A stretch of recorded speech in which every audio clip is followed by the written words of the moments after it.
Welcome to Rocket Reidsville. I'm Charles Rourke in one of my favorite little towns in our coverage area. I so love Reidsville.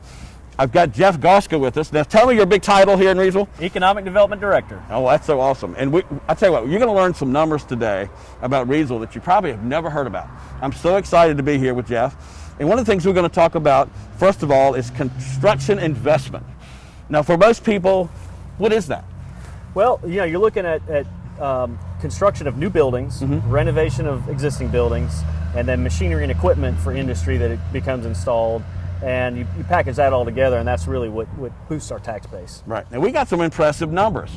We do. Because most people think we're quiet and sleepy, but we haven't been quiet and sleepy, have we? No, we've had over $1 million just in industry investment in the last 4 years. Right.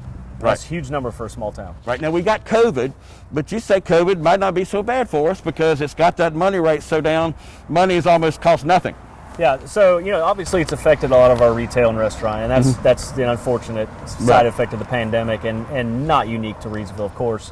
But from the industrial recruitment side, from even some of the other retail and commercial side, and residential as well, you know, as you mentioned, money is very cheap right now. And so developers who are looking at opportunities may not do something at 6% interest, but 3.5%. Suddenly their numbers make a lot more sense. Well, one thing I do know, working with some of the staffing agencies around here, people are having a little tough time getting people hired. So it seems like the most people that want to work are working right now.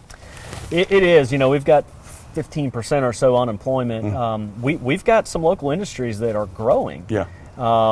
And they've had job fairs and are hiring by the dozens. So, you know, we have an available work. One of the, I guess, silver linings of some shutdowns, obviously, is that suddenly your available workforce grows, and that's what companies look for. You know, right. When you have 4% unemployment, that's great, but that's less workers to fill these expansion jobs. All right, here's the question everybody wants to know.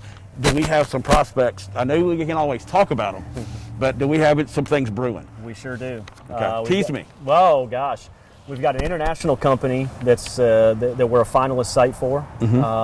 Really? Yes. Yeah. And that, you know, we've had a tremendous amount of foreign direct investment from all over the world, of companies here that are owned internationally.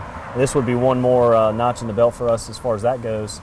And, you know, anytime you get international investment, and North Carolina has always been a good destination for foreign investment, you know, the location, access to ports. And the state of North Carolina has representatives, you know, economic development people all over the world, and they market very heavily to, you know, these international companies, and it's been very successful over the years. Albod's a great example. We had one of the old NC Commerce developers used to spend a lot of time in Israel, build a relationship, and lo and behold, they're one of our biggest companies. Right, and we're in the middle of the East Coast, and people think, well, that means we can reach just about 2/3 of the nation. And within 1 day's drive. That's right. Exactly right. And in the air, we can get there in an hour or two. Exactly right. So we're in a prime location. Yep. FedEx hub in Greensboro. We got Virginia this way. So we can take advantage of this location, can't we? We can, and then the upgrade of, you know, US 29 to I-785. Right. People, you know, the average person doesn't understand the importance of that. When you're looking at industrial and retail commercial recruitment, to be near or on that blue shield, I don't care how great 29 is or 220 or what have you, until you get a blue shield, you're not even in the search parameters for a lot of companies that say, well, we need to be within a mile of an interstate. Well, we don't have an interstate yet. Once we do, suddenly we're in that game. Right. All right, so I'm going to ask you a big question. Within the next year, do you expect several announcements? We do, and I would say within the next month we'll hopefully have one or two. You're kidding me. Wow. And that encompasses, you know, the residential market. We've got some things going. A couple of industrial recruitment projects we've got going, and downtown is going to have a huge boost very soon. Oh, what a tease. That'll lead us into my next segment.